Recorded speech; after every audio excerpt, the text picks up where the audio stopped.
Growing up, my life was what many would call a fairy tale. My name is Evelyn Harrison.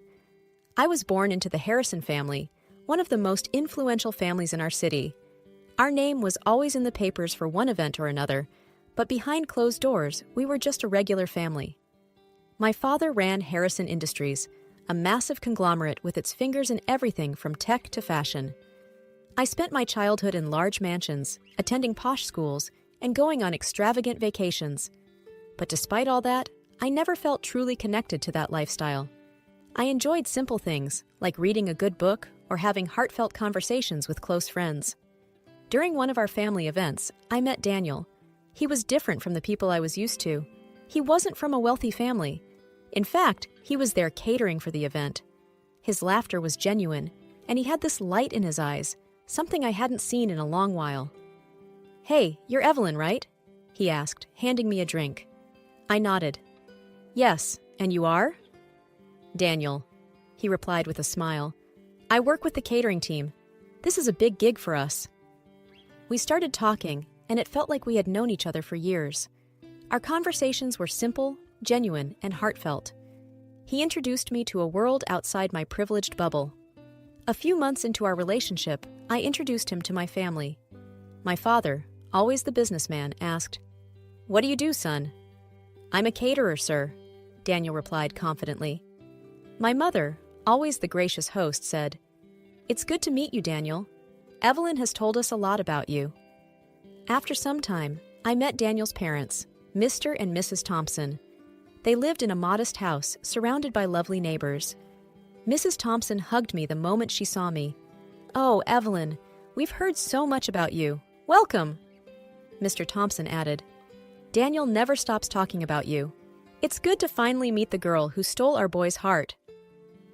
As our relationship grew, I would often use my father's money to treat Daniel and sometimes gift something to his parents.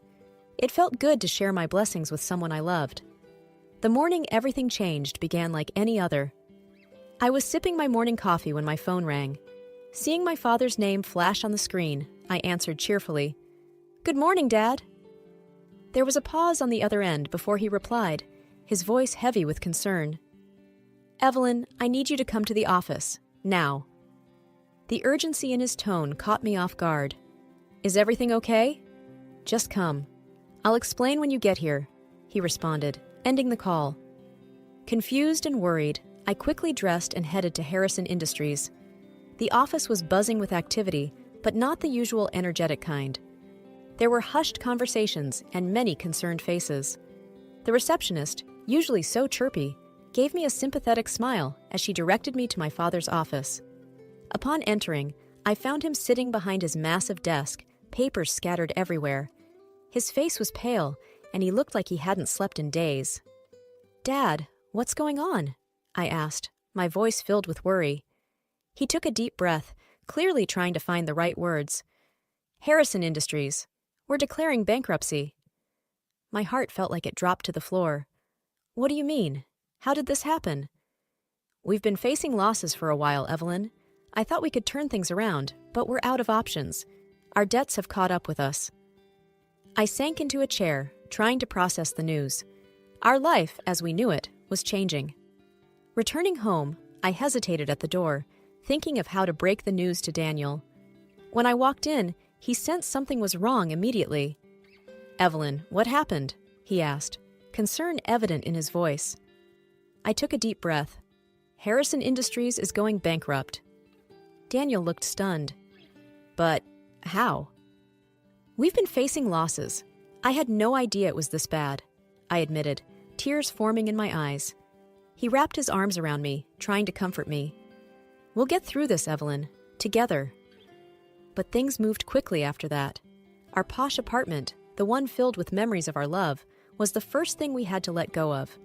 My father's assets were frozen, and suddenly, the lavish lifestyle I had always known vanished.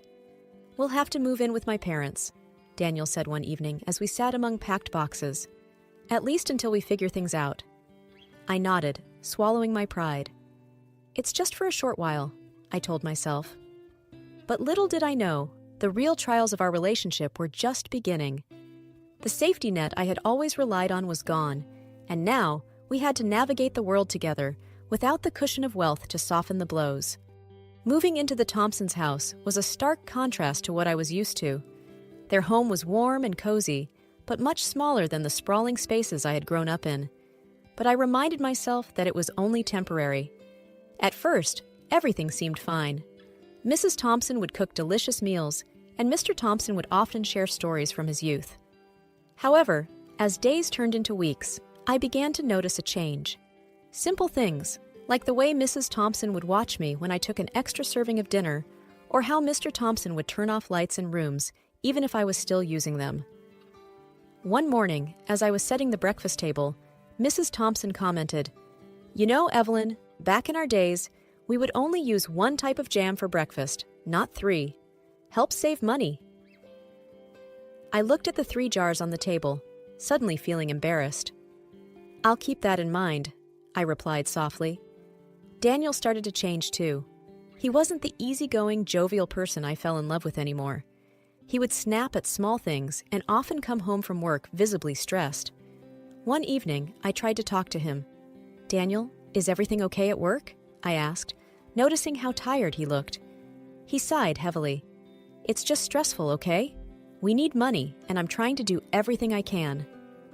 I reached out, trying to comfort him. "We're in this together. Maybe I can look for a job too?" He pulled away. "Maybe you should. It's high time." It stung. I wasn't used to this version of Daniel, but I swallowed my feelings, thinking he was just stressed. One Saturday, as I was cleaning our room, I overheard a conversation between Daniel and his parents. "She doesn't understand the value of money, Ma. She's lived a silver spoon life." Mrs. Thompson replied, "I've noticed. She needs to adapt, Daniel. We can't keep supporting her lavish tastes." Mr. Thompson added, "She needs a reality check." I felt like I had been slapped. They thought I was being a burden. Tears filled my eyes, but I kept quiet. The once warm house started feeling cold and unwelcoming. Every action of mine was scrutinized, every decision questioned. The people who had once been so accepting were now judgmental. Despite the increasing tension, I tried my best to fit in.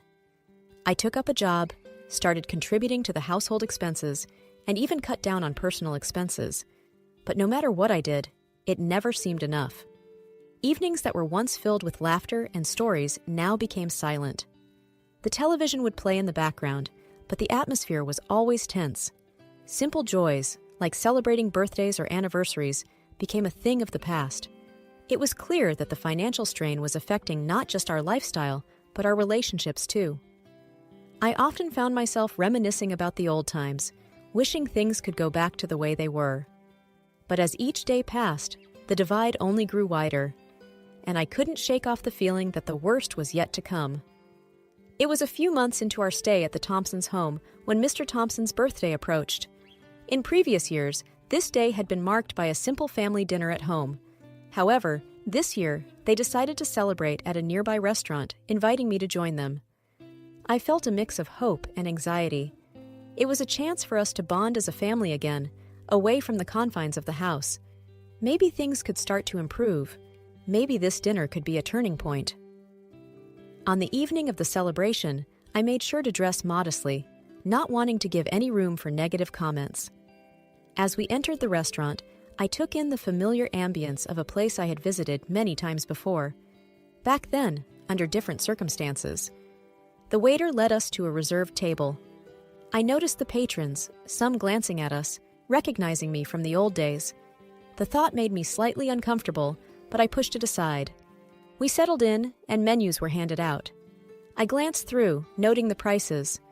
Back when my family was affluent, such numbers would have been insignificant. But now, every dollar counted. Wanting to be considerate, I decided on a relatively inexpensive dish. Daniel spoke up. "I'll have the steak, medium rare." It was one of the pricier items on the menu. His mother chose the lobster, while Mr. Thompson opted for a full 3-course meal. I felt a bit surprised, but said nothing, waiting for my turn to order. As I was about to speak, Mrs. Thompson interrupted. "She'll have the garden salad and tap water." I was taken aback. "Actually, I was thinking of the chicken." Mrs. Thompson's voice had a sharp edge.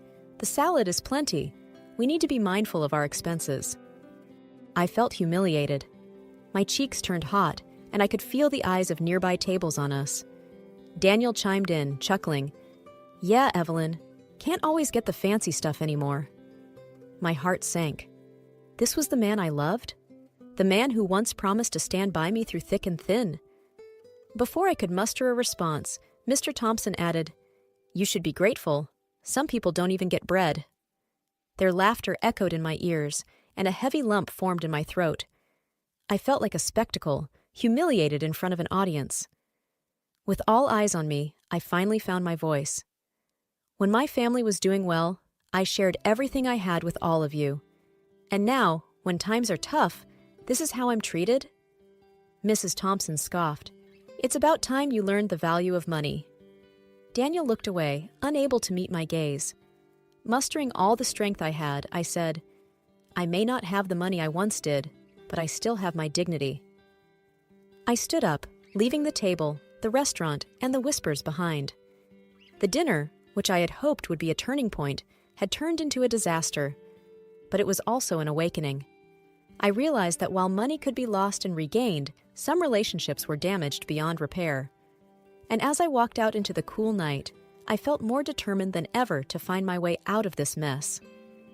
Morning rays streaked through the room, and with a heavy heart, I made my way downstairs. The aroma of freshly brewed coffee was a stark contrast to the cold atmosphere that greeted me.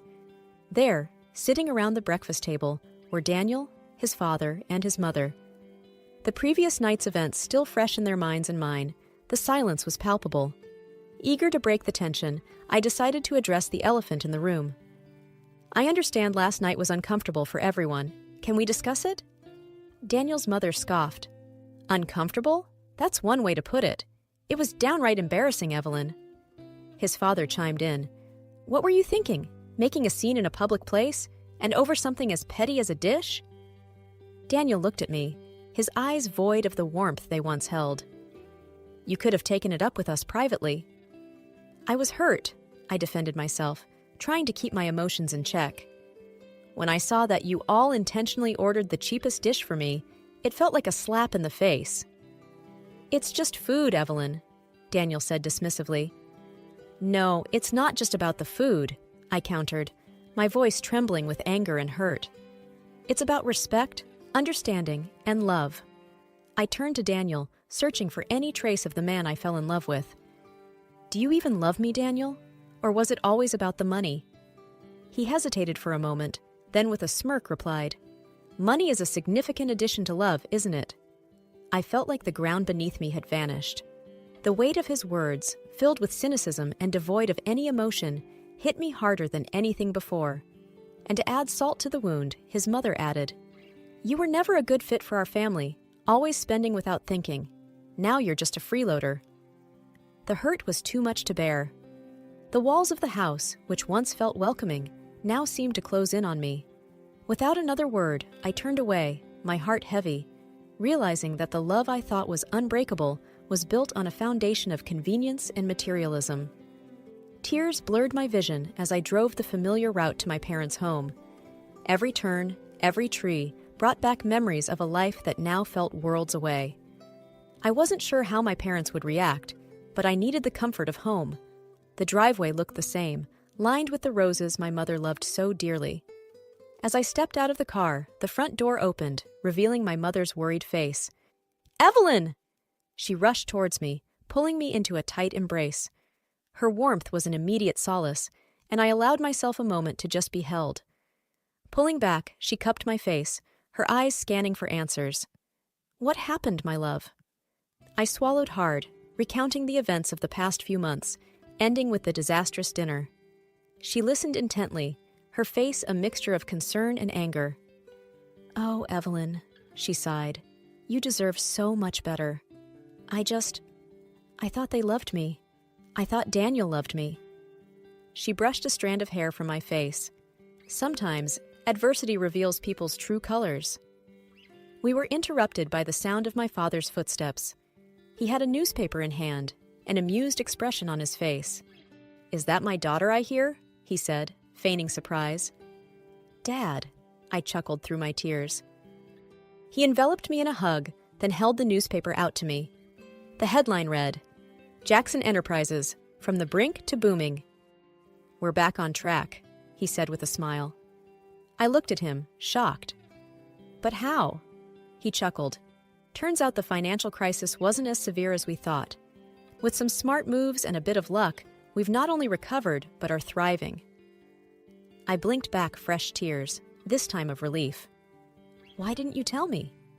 He shrugged. "I didn't want you to worry.